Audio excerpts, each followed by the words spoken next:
Hi, I'm Don Ware. I work for Anderson Plywood. Today I want to play with the 1400 router. Let's say you've got a job. This is your jam stock down here, and the client wants a odd sized shelf put in.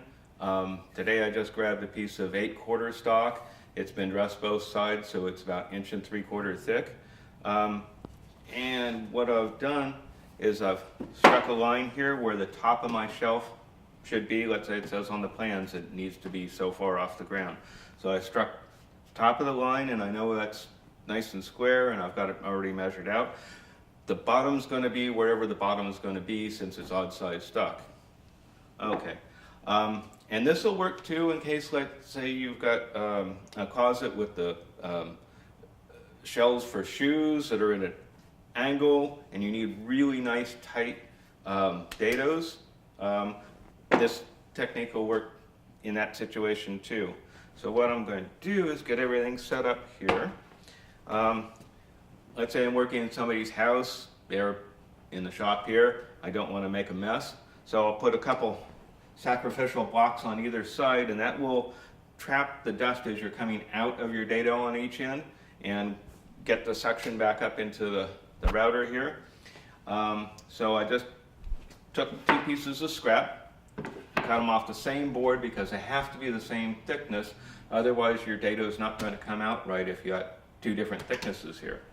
So what I'm going to do is basically put my sacrificial block here, clamp that in place. I've got the jam already clamped down. I'm going to put my piece of scrap right on my mark here where I want the top of this shelf to end up living. I'm going to clamp this in place. Right there.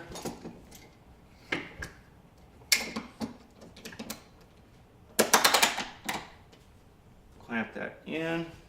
I'm going to take my shelving material. I'm going to put it up there as nice and tight.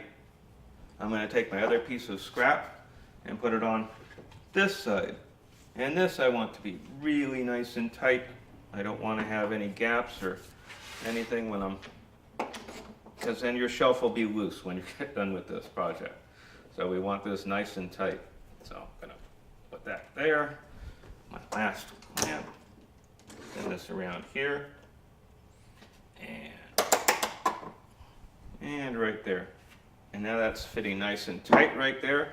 And I'm going to use a top bearing pattern bit, and I'm going to use this as my templates, these 2 pieces of scrap here, to cut this with the 1400. What I'm going to do is I need to know how deep to cut it. So what I'm going to do is I'm going to drop this until the bit is touching the surface right here. And then I'm going to zero this out. Then I'm going to raise up on the top right here, put that right on the 1/4 mark, and I'm going to tighten this down. Now when I go to route, I'm going to be right at 1/4 of an inch deep, which is generally what I usually do when I'm doing a dado.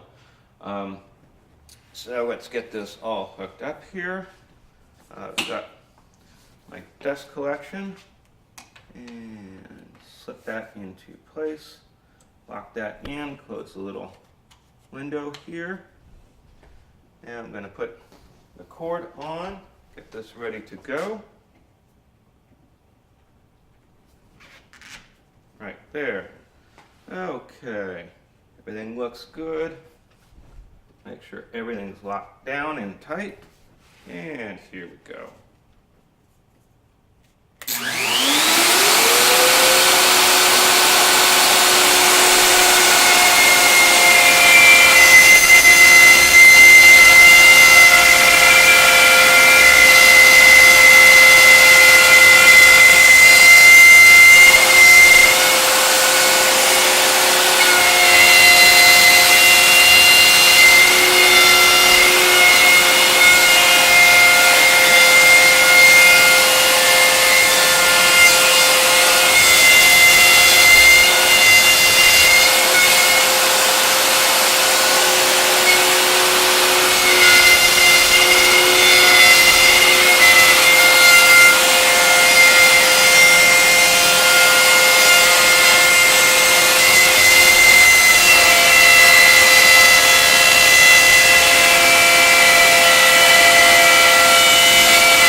the router up, the bit's up and out of play.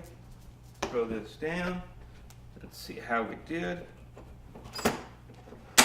Bang.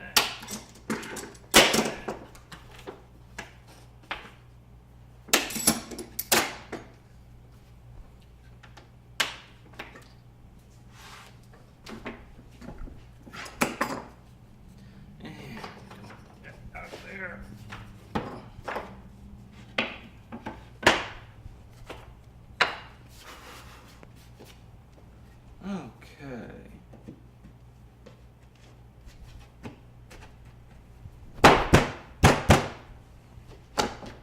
And a little adjustment here, bring her forward.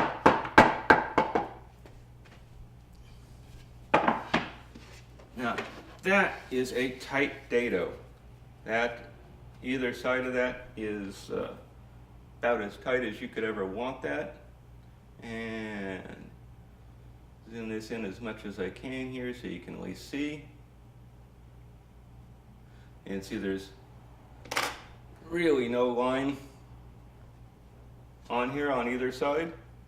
And zoom back out so I can see me. And there we are.